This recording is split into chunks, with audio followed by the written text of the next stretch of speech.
Welcome to the Train Like a King podcast, dedicated to all things paddling, designed to help paddlers of all levels get motivated to get out on the water.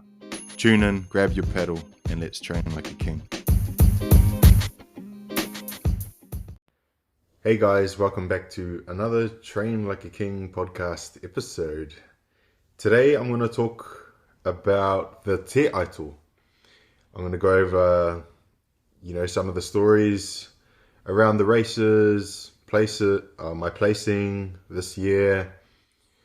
It was an awesome event, so I thought I'd recap it for you guys before the memories get lost. I'm sitting here, on a nice sunny day, black coffee in hand. So mind the sips of coffee throughout this episode. Just like that one. So where do I start? So for those of you that don't know about the Te Aito, I have spoken about it in past episodes, but this year the Te Aito was a little bit different to normal.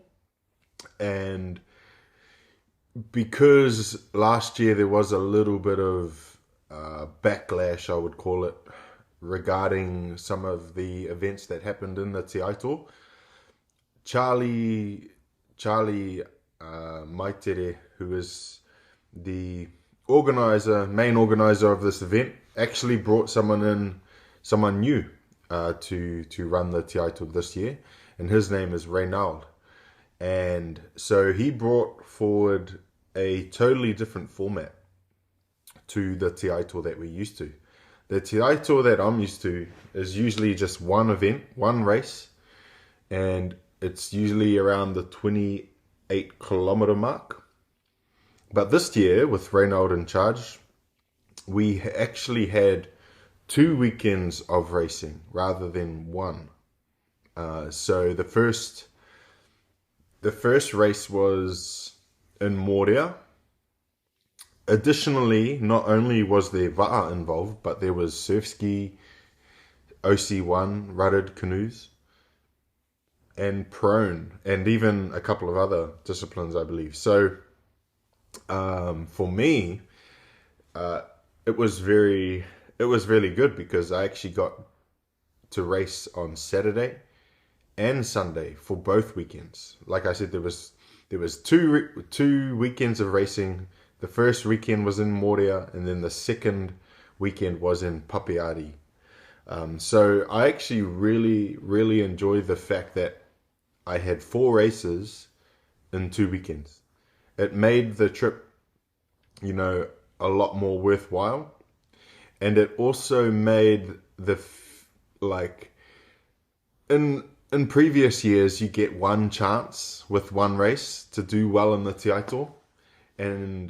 But for me, especially for international travelers, you kind of, after that first race, if you don't really have the best race, you kind of want another opportunity to prove yourself, to better yourself, rather than waiting, a full year until the next Te Aito, or if you fortunately make the Super Aito, you could come back for that. But I like that there were 2 races, within 2 weekends, because and if they didn't name both the races the Te Aito, then maybe a lot of the top guys wouldn't show up, for another race. They'd save it for the Aito. But knowing that you had to be at both to get a top result was quite cool. So you got a chance at improving. So that was really cool. In Moria, my first race, I think I placed 18th, I believe, 18th in the first race, and this one, the location for this race was actually really cool, like really nice. Like they chose a really nice beach, white sand. I was really impressed with that venue, and the race itself was pretty much half headwind and then half I wouldn't say downwind because there wasn't much wind that day, so it was really hot. It was a really hot, tough race, but it was really honest racing, and I believe it wasn't too long. I think it was 20 to 22 kilometers. I've already forgotten. I haven't even looked at the I haven't even looked back at the race distances and stuff like that. So bear with me. And then, so that was Saturday, placed 18th. I believe Manutea Mion won the first leg and got himself the maillot jaune, which is the yellow jersey, the leading jersey, which was awesome.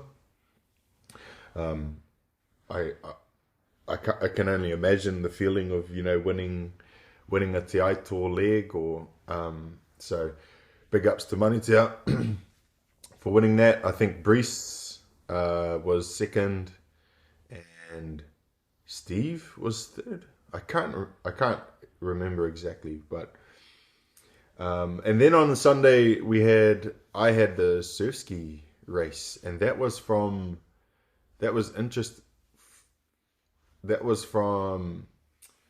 wasn't a headwind and downwind component. It was from A to B, so we didn't start and finish at the same place. We actually started further on a different part of Moria, but we finished at the same place.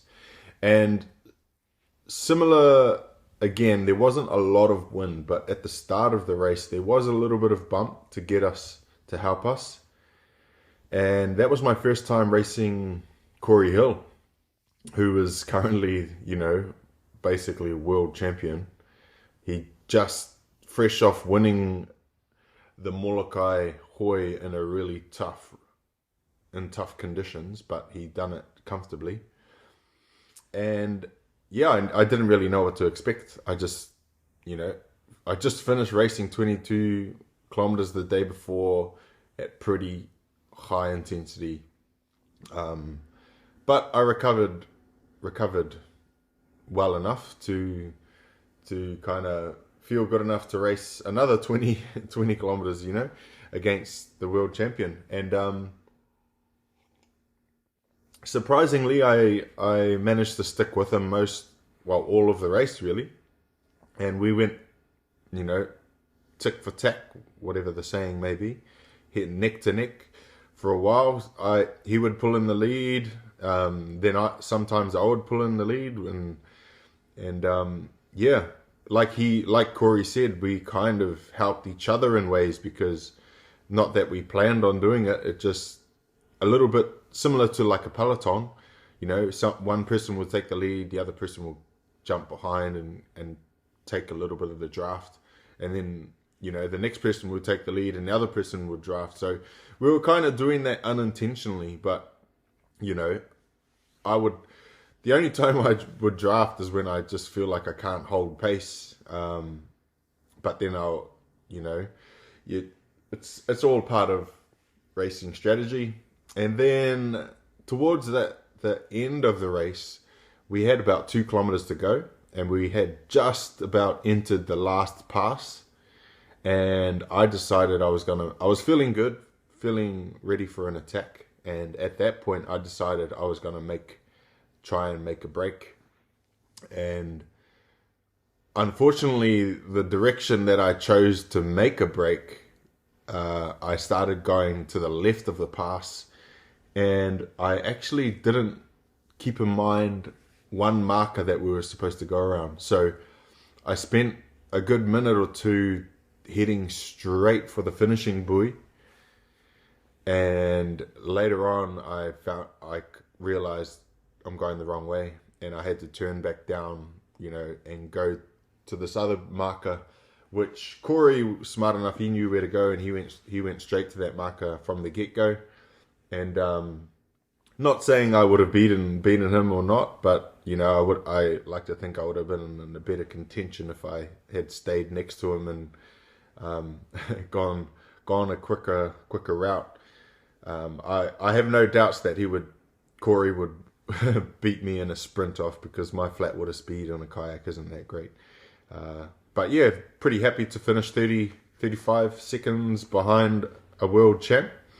especially after racing the day before and managing to hold off, the top Tahitian kayakers too. So yeah, really stoked on that. The following weekend, like I said, it's really cool to have an opportunity to have another race, because you can spend the week training, working on things that you didn't do right, working on your weaknesses, you know, re, building on your strengths, and yeah, it just gives a whole nother week of preparation, acclimation, whatever. Go training with the pake, which is the packs of paddlers that kind of get together in the afternoons or in the mornings, and you just go and test your level and try and get better for the weekend's race.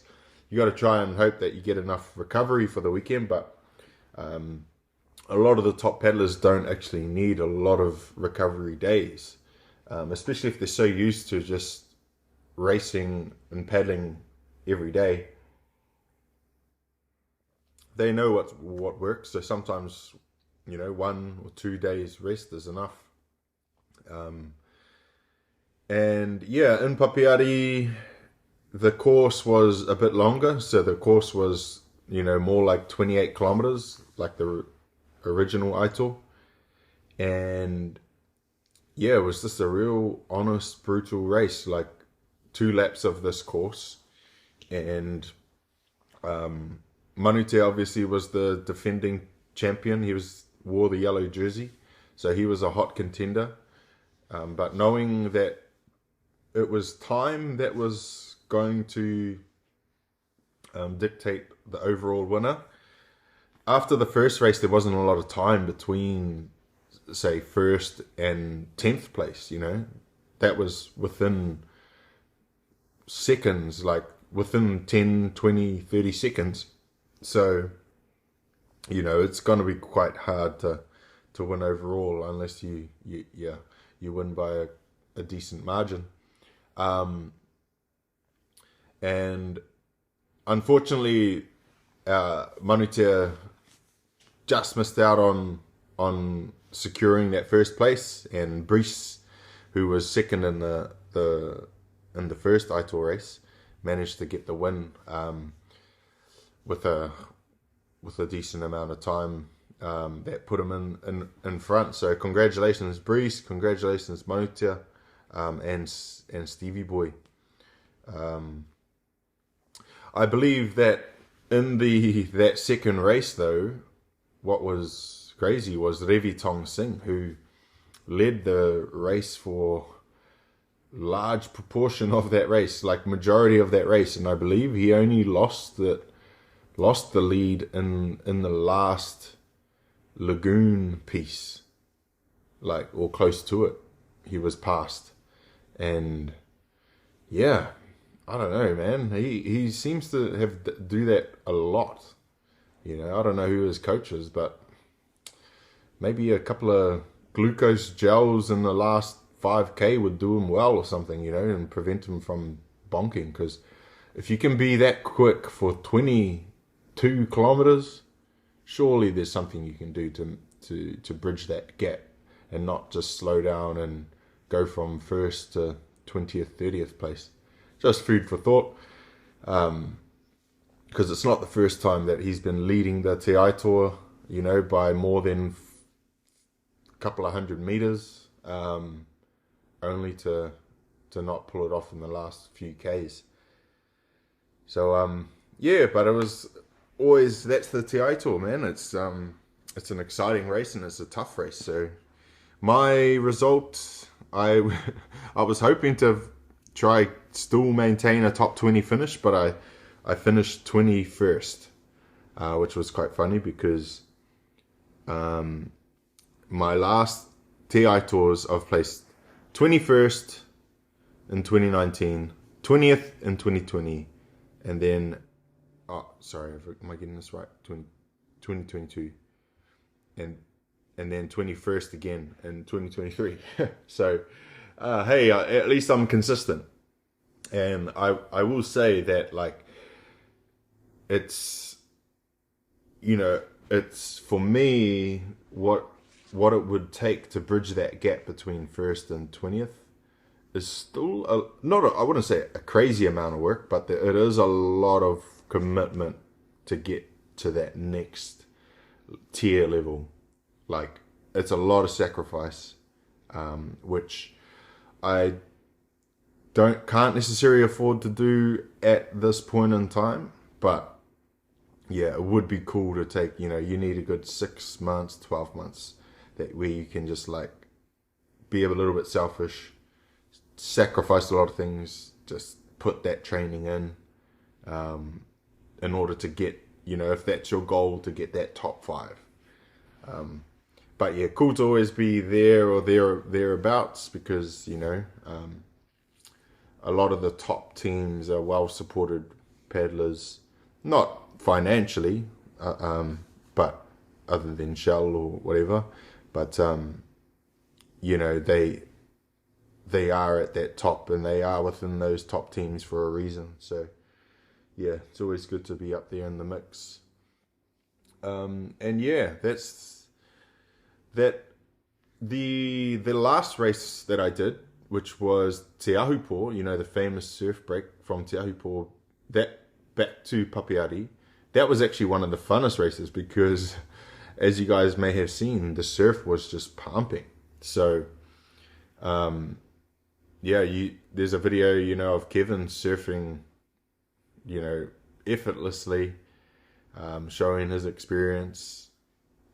Corey, took off in the big stuff. That's where I think he's most comfortable, and he really showed me how to surf.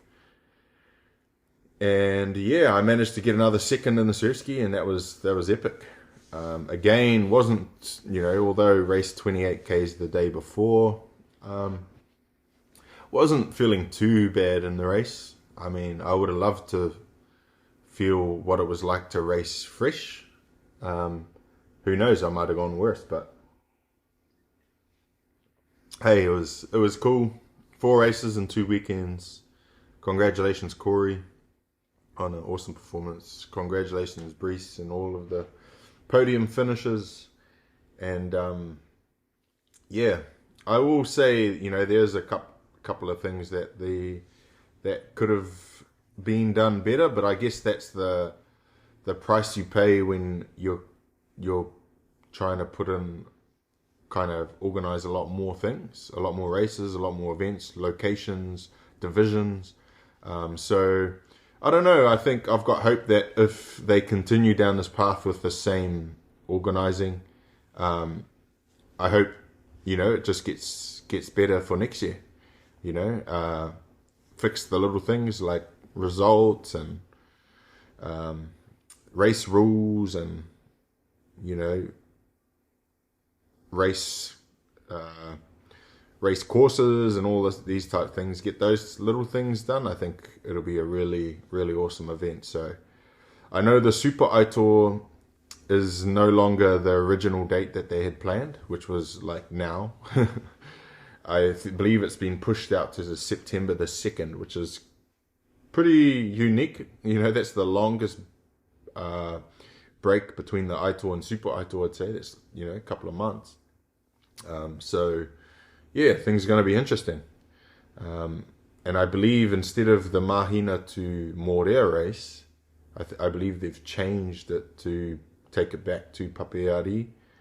So it's going to be a headwind up to Te Aito, and then hopefully a surf back to Papeari. So kind of a combination of the last weekend of the Aito, where you get a bit of upwind, and then you get potentially that same downwind that I had in the surf ski.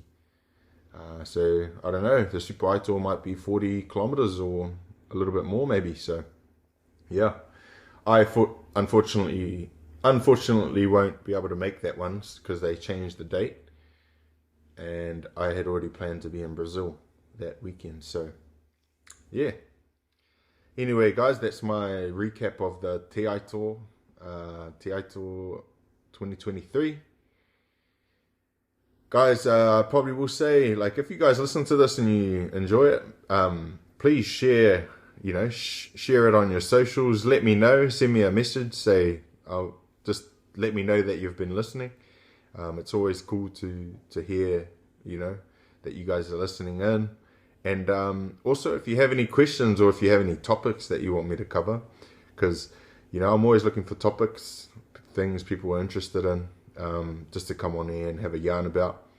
Whether we dive into more, training, technique, all those type of things. Pretty keen to hear what you guys want to know. And also, I know I've been saying this for a while, but we do have something in the works, in the books. Train Like a King is working on something that we will be really excited about. I think it's something that is potentially missing in the world of endurance, sprint, paddling, water sports, and